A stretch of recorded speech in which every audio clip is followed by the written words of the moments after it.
السلام علیکم ورحمۃ اللہ وبرکاتہ۔ Welcome to Islamic minutes. کیا آپ جانتے ہیں کہ جو چیز آج آسانی سمجھ کر ہر بچے کے لیے لازمی بنا دی گئی ہے، وہی بعض اوقات بچے کی صحت اور تربیت دونوں کو متاثر کر رہی ہوتی ہے۔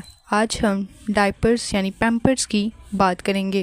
بس قسمتی سے آج کل پیمپرز کا استعمال ایک عام رواج بن چکا ہے، یہاں تک کہ بعض لوگوں کے نزدیک یہ ہر بچے کے لیے ضروری سمجھا جاتا ہے۔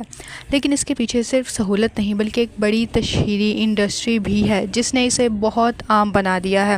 کچھ روایتی طریقے صرف اسی لیے چھوڑ دینا کہ نئی چیزیں آ گئی ہیں ہمیشہ فائدہ مند نہیں ہوتا ہے۔ بعض اوقات یہ تبدیلیاں نقصان کا باعث بھی بن سکتی ہیں۔ انہی میں سے ایک معاملہ پیمپرز کا مسلسل استعمال بھی ہے۔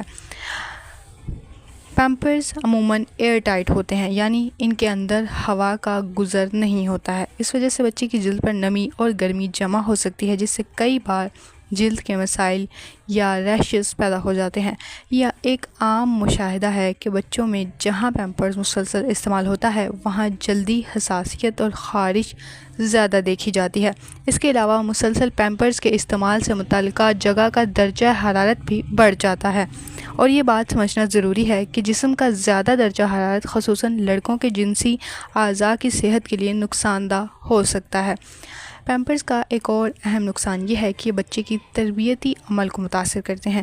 بچہ جب مسلسل پیمپرز میں رہتا ہے تو اسے یہ احساس ہی نہیں ہوتا ہے کہ مجھے پیشاب یا پخانہ کب آ رہا ہے۔ اسی طرح وہ اپنی ضروریات کو بتانے اور کنٹرول کرنے کی تربیت میں تاخیر کا شکار ہو جاتا ہے۔ یہی وجہ ہے کہ بعض اوقات 6 یا 5 سال کے بچے بھی ابھی تک مکمل طور پر اس عادت سے آزاد نہیں ہو پاتے ہیں۔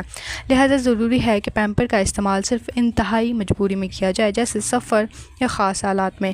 عام حالات میں بہتر یہ ہے کہ روایتی طریقے یعنی لنگوٹ یا کلوتھ ڈائپر کو استعمال کیا جائے۔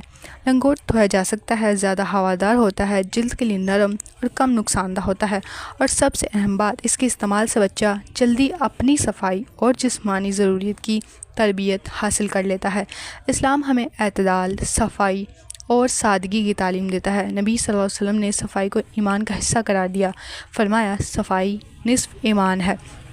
لہٰذا والدین کے لیے ضروری ہے کہ وہ ہر نئی چیز کو صرف آسانی سمجھ کر نہ اپنائیں بلکہ اس کے اثرات کو بھی سمجھیں۔ یاد رکھنا چاہیے کہ بچے کی پرورش صرف سہولتوں سے نہیں ہوتی ہے بلکہ صحیح فیصلے اور شعور اور اعتدال کے ساتھ ہوتی ہے، اور بعض اوقات سب سے بہترین انتخاب وہ ہوتا ہے جو سادہ